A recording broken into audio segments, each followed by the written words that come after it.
gia zake zinaanza kushoto, zinakuja kulia. Maanake kama hapa inabidi kitu cha kwanza nihakikishe hii button iko chini. Ambapo hii button inakuwa iko chini, hizo ni gia za nini? Gia za low. Inapokuwa iko juu, zinakuwa ni gia za high. Maanake mimi nitakapoanza kuondoka lazima button yangu iwe chini. Na hii gari sogeza uonyeshe. Umeona kwenye hizi RH na RL. Maanake hii kwamba ina reverse ya high na ina reverse ya low. Ambapo kwenye reverse ya low, mfano hapa button iko chini. Maanake hapa hata nikiweka reverse ya low naifanyaje? Naipata. Kwa kama hapa nikikanyaga clutch, alafu nikabana zangu kushoto.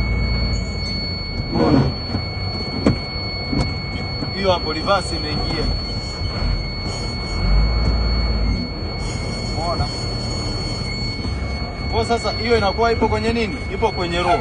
Ambapo kwenye high nikipandisha hii button ikapanda juu, alafu nikabana hivi, nikiweka reverse, maana yake hii gari itaondoka kwa high. Yaani maana yake high ni ile inakuwa ni speed. Ndio maana tunazungumzia high. High inakuwa ni gear speed. Maana yake high ni gear za speed. Ambapo moja unakuja hapa, mbili unakuja hapa,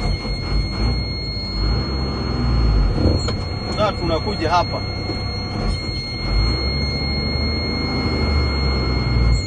Nne unakuja hapa.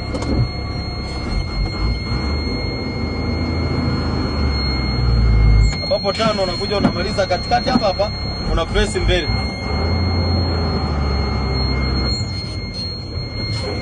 Hivyo yani inakuwa ni simple like that. Yani ni hala